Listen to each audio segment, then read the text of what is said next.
show is here. Yo, our mission is clear. It's time to change healthcare. Have no fear. Today is the day. This is the hour. Together, you know we've got the power. Drop the silos. We're all the same team. Experience, business, tech, and marketing. How can anyone be satisfied with the way things have always been? Yeah, we've tried. So join us now. Join the revolution. Consumer first health is the evolution. Status quo, more like status no. Yeah, this is the healthcare rap. Yo, come on, let's go. New choices, new platforms, new care models. In the healthcare of tomorrow, consumers win. But who will design it? What will it look like? And how long will it take? We're here to answer those questions with some provocative thinking about how to create the healthcare that people actually want. Ready to roll up your sleeves, look at the world a little differently, and explore the frontiers of consumer health together? Join us. This is the Healthcare Wrap. Hey, it's Jared Johnson from Shift Forward Health, and here's what's going to go down today. We have the flavor of the week about CVS's latest health trends report. What can the rest of the industry learn from retailers' approach to preventive care? And can it lead more providers to innovate around consumers' true health needs? I'll talk about that. Then I welcome Rich Phillips, Managing Director at Huron, to discuss the tech stack that powers the consumer experience. Creating a better consumer experience in healthcare starts by understanding the technologies and data that are needed to make it happen. It's time to dive right in. Are you ready? Let's go.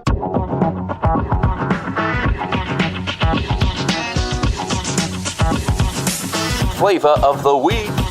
The latest CVS Health Trends report feels like a milestone. The focus on this one is preventive care. Dr. Sri Shagaturu, Executive Vice President and Chief Medical Officer at CVS Health, leads off the report with some statements that I feel accurately describe the role of preventive care from the retail health standpoint. See if you can detect that theme through some of these excerpts. First one, despite the value of preventive care, adoption remains historically low. To change that, we must meaningfully improve access, convenience, and cost. Healthcare providers know that evidence-based preventive care saves lives, but every American also understands the challenges of getting that care, whether it's a blood pressure checkup or undergoing a cancer screening. At every step, we as consumers are met with obstacles, which include difficulty in accessing these services, inconvenient appointment times, and sometimes prohibitive costs. Here's the second one.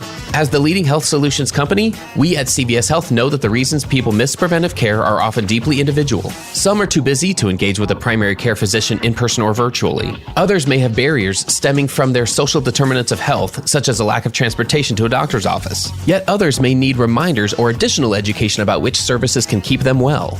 And the third excerpt. For some, an automated phone or app-based nudge may be enough to encourage them to schedule a vaccine. For others, virtual or home-based care may be the most convenient option for routine screenings. Taking all of this into account, we are working to offer each of our patients and members a next best action, a step to help them manage their current health and prevent worse outcomes down the road.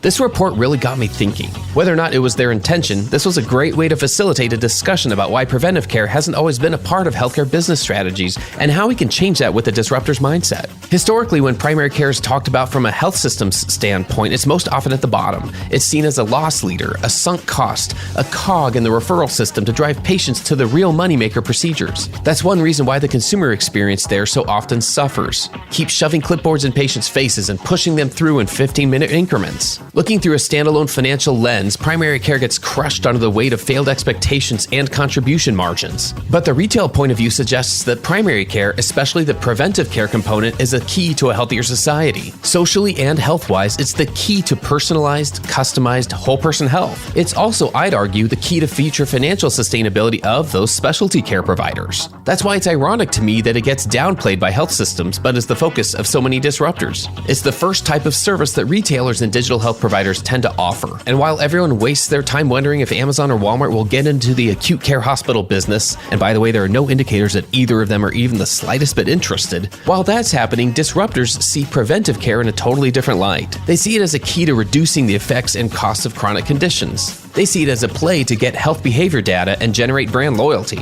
If they have their way and make even the slightest dent in improving the overall health of consumers, it means fewer patients at hospitals. That's always been the rub for me.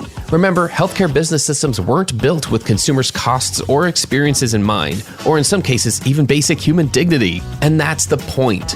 A focus on preventive care is another example of the benefit of having a disruptor's mindset, rather than trying to force everything through the hospital, provider, insurance-based established path that has been pushed on us for so long. We can do better. Let's see how we can truly innovate around consumers' needs by putting preventive care at the center of the healthcare journey and see how that improves the health of our society. That's another way that we'll build the healthcare of tomorrow. And that's the flavor of the week.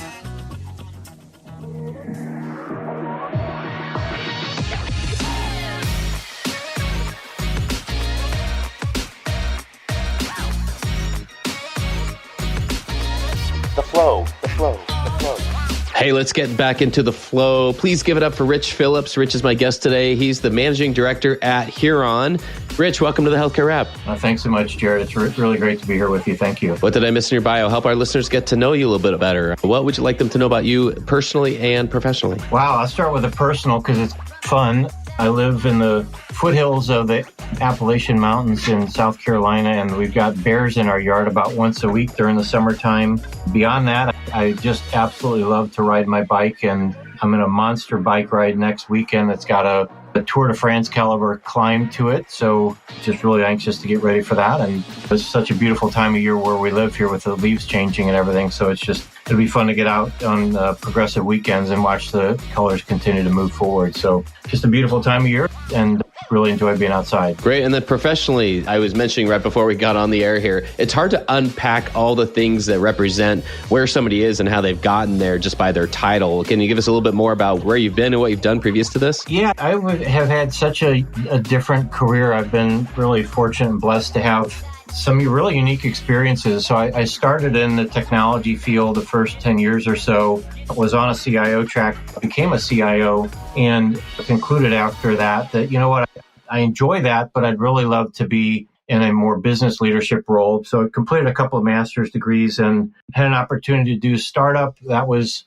really wildly successful and transformative for me in just frankly learning how self-limiting people are. And following that, I did 5 business turnarounds, all of them in the kind of consumer technology-enabled space. Did a lot of work in loyalty, ran the largest loyalty company in the country. And the last 10 years or so, I've been focused on healthcare, where this whole idea of consumerism and loyalty and improved experiences is front and center. And so I've just really been fortunate to work with some of the best marketers in the world at some highly recognized brands who are known for doing those things. And so being able to share that with our clients has been really rewarding for me. I'd like to start off with this thought of addressing consumers' needs. I'd love to hear what you're seeing, what you're hearing in terms of where health systems in particular are doing well when it comes to addressing consumers' needs. You touched on it earlier, the whole siloed nature. And I think all you need to do is conduct a journey map exercise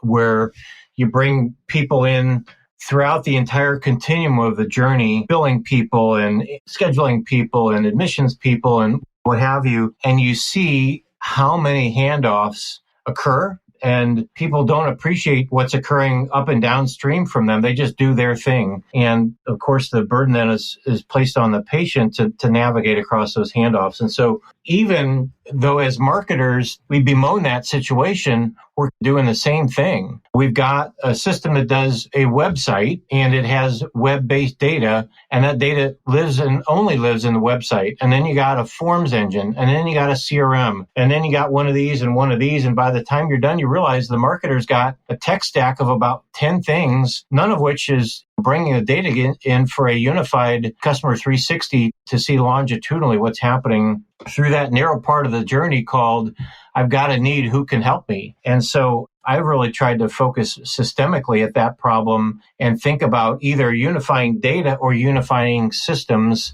to eliminate many of those handoffs at a data level. Now all of a sudden you're in a position to see longitudinally what's going on, find the off-ramps in the journey, and think from the customer-centric perspective as to how can we improve the ability for that patient to move from consideration through conversion.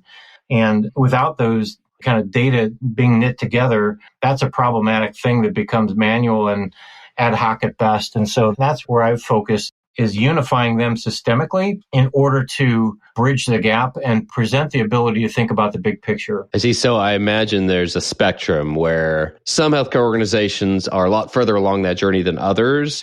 What's preventing them from making more progress? Is it the classic case of oh my goodness, now we have to build a business case and win an investment for a new type of platform or platforms that are going to help do what you're talking about of unifying the data? My experience has been that you have to start with a true north. We want to go directionally there, which then sets two things in motion. Number one, it creates some design principles so that when you come to the fork in the road, you know whether to choose path A or B. And that might mean you sub-optimize that discrete decision in order to capitalize on the bigger picture called unified data. It also gives you some sense for where do we start in the journey. I find that because it can look daunting, you can tend to give up on it and then move back into that discrete set of decisions rather than thinking about this as a roadmap to get myself to that end state. And so those design principles, for example,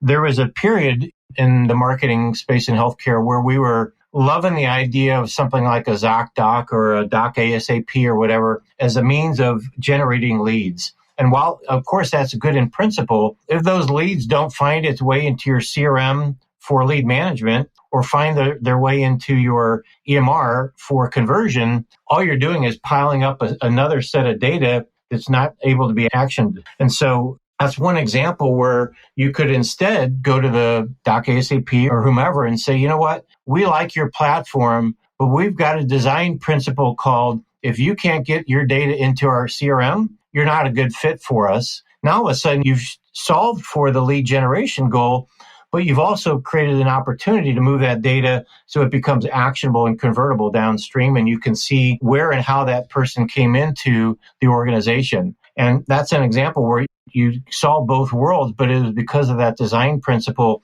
You didn't add to the problem, you solve for the problem of unified data as you were moving through that journey. Nice. Okay, well, let's dig in here a little bit because we're talking about a lot of different components here. Let's maybe back up one step in terms of, for those who maybe aren't in it day to day, just helping them understand this is part of a healthcare organization's strategy to be more consumer focused. Everything we've been talking about. If an organization is a little earlier in that journey of making the case and evangelizing for this, what's their value proposition? Like, what do they have to tell their stakeholders to say, no, this needs to be a priority. We need to be making some investments here.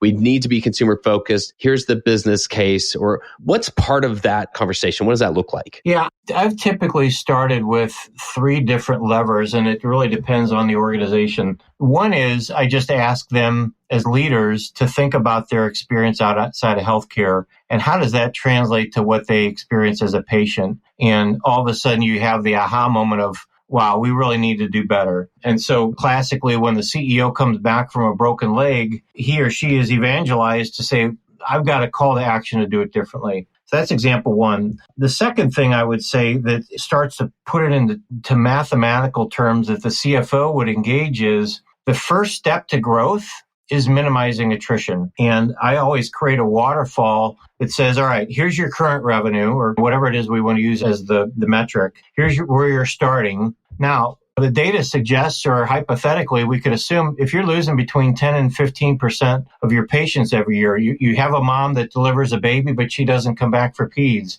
or a mom that delivers a baby and doesn't come back for well mom care, you've lost all of that person and ultimately families' care needs over the next 30 years. There's a material number there. That's north of $1 million that just went walking out the door.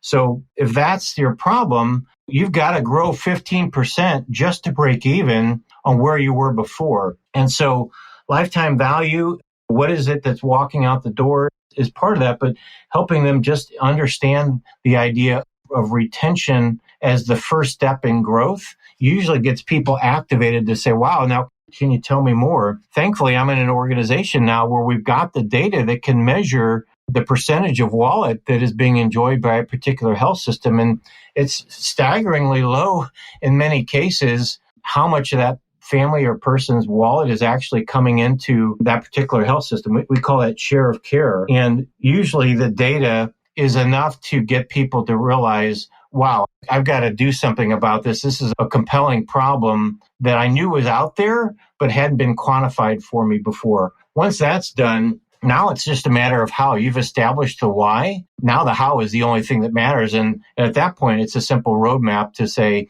these are the first 3 things we should start with, and we'll get to these other things in phase 2 or 3. And the momentum has been established. That's really the key, is light the fire with the why, and then they're starting to ask you about the how. What types of technologies and data sources are we talking about in order to do that? Even just to have a better consumer experience in general, what does the tech stack look like? And then what data do we need to be generating? Yeah, well, just briefly, I'll use an analogy of something that happened in real life for me. So Hilton was a very big client that I work with, and they did market segmentation, and they said, these are our really good customers. These in the middle are interesting. We like to cultivate it. And these guys over here are not all that interesting. And we said, well, why? And they said, well, of course, we get a lot of volume from these guys. We get almost nothing from these guys over here. So what we did was we bumped their data against American Express spend data. And we found in category 3 some amazing travelers. They were just going to Marriott. And so it changed the perspective. If you're only using your own data, your ability to understand the market, either at aggregate level or N of 1, is really fractured. And so that same principle applies in healthcare. Most health systems are very enamored with their own EMR data. And of course, that's going to tell you a compendium of information about your existing patients, comma. It's not going to tell you anything about what they're spending somewhere else. It also doesn't tell you anything about those that are even coming in your door. And so we use claims data as the starting point for the real source of truth. Of course, compared to EMR data, because you get some granularity there. Now, all of a sudden, you can see what we're getting, what we're not getting, where are the off-ramps, where is our share of care not where it needs to be, where is some attractive patient, both geographically and from a persona standpoint. And once you've got that fact-based visibility, now it's a simple matter of constructing strategies, whether it's outreach strategies or retention strategies, to either acquire or retain volumes. The how starts to take shape, but you got to begin with the understanding of what's actually happening in the market. And that claims data, in my opinion, is the ultimate source of truth because it shows you the whole spend pattern. Okay, so let's talk about one type of platform, and specifically a PRM. Can you tell me what that means and where that fits into what you just described? Yeah, so I'm a big champion of a term that I use, data-enabled growth. And we do that on the B2B side in healthcare. B2B is the PRM. B2C is what we call precision patient marketing, or PPM. Both of them are powered by the technology that we all call CRM. And so we start with data at the top for doing market segmentation. And to your point, on the PRM side, you use that to understand referral patterns. Dr. Jones, 80% of his volume is going here, 15% here, and 5% here. And what you find is a surprising, in fact, alarming mix of volume that should be coming to your doors that's not going, that you think is, but is not. So once again, you're in a position to have a fact-based conversation with Dr. Jones. Why are you not referring to us more often? Well, you don't have access. It takes 3 months to get an appointment. Or the experience wasn't great the last time, or whatever. Now you can solve for the ors. What are the root issues?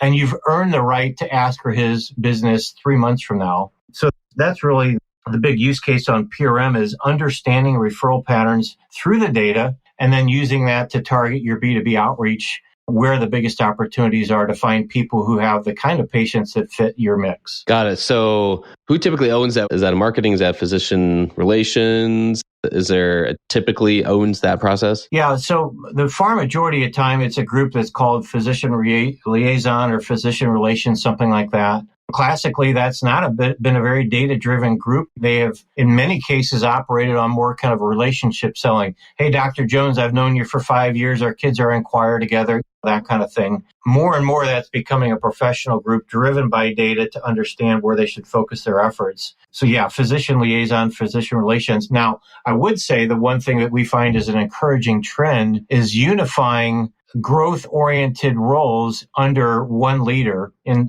one of our recent clients that I actually spoke with this morning, what used to be a chief marketing officer is now a chief revenue or chief growth officer that includes strategy, includes B2C marketing, includes physician liaison.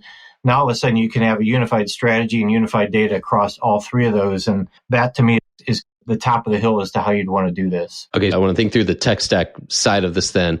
In an organization that does follow the pattern you just described, when they do have this more of a unified organizational structure within their team where that data is able to flow, and everyone who benefits from having access to referral data, et cetera, has access to it and understands it and can pull out the right insights. But I know that's not an easy process, and I know not everyone's there. What tips do you have for implementing a tech stack in that way and getting organizations set up so that they can all benefit from that data? Yeah, so the analogy I'll use there is if you have 3 watches, you're really not sure what time it is. And we find the same thing. The strategy group is using one source of truth. The marketing team is using another source of truth.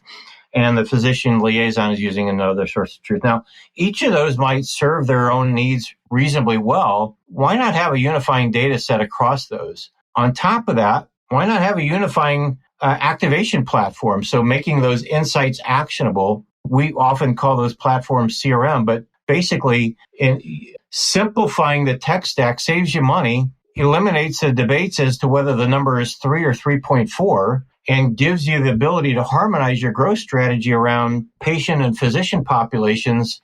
Now, all of a sudden, you've got the ability to have a unified plan. And so we find planting the seed on that big idea and then finding the champion or champions who believe in it enough to help sponsor it in their organization. Now, all of a sudden, you got a chance of success. And, getting 1 or 2 leaders to buy into that makes the 3rd or 4th a lot easier. And you're not going to get it all in one fell swoop. I think this is a journey, but it goes back to that true north principle. If this is the big idea, let's make decisions along the way that get us ready for that. And so maybe a contract is going to be up for renewal in 18 months. Let's plan on an RFP 9 months from now that gets us ready to create a unified platform architecture when that contract expires. You don't have to kill it all at once, but you just need to be planful about it. Yeah, well, this has given me a lot to think about because it's under the topic of what's possible, right? Ideally, you are reducing the tech stack. You are evangelizing and building, we've referred to it as building their consumer muscles. And we talked about it a lot on this podcast from a strategy standpoint, because that's where a lot of organizations are on this journey right now, is understanding the what, not even the why or the how yet. They're still in the what do we need to be doing here? And so this is building one of those consumer muscles as well, we've referred to it as, right? And they do need to get their reps in. And this is what enables that to happen in my book. Yeah, sure. There's a lot of more customer experience or patient experience type aspects of their consumer strategy that most organizations have room to grow and improve on. So that will always be there and that needs to happen. Then there's this whole side that just is so emergent. It's so new and people are looking for best practices and they are trying to understand, do we need to upskill members of our team or bring in somebody to help us understand how do we know we're doing this correctly? So I appreciate opening that up for us and helping us understand a little bit of if this goes well, here's what that looks like. And I think that helps us understand in the short term what's possible. But what about the long term? What if we're a few years from now and we're looking back at here's how things have changed. Here's what we're able to do now because we've implemented these things. What do you think that looks like? And what do you hope we're celebrating in healthcare a few years from now? And that's a great question. The thing I have found is the higher order of this becomes less big bang oriented because you've taken some of the big rocks out of the water. And the real gains are iterative in nature. Let me give you an example. I met with a CEO of Kayak one time and I said, what makes you so successful? He said, Rich, it's real simple. We run 1,000 tests a day. The things that work, we do more of. The things that don't work, we do less of.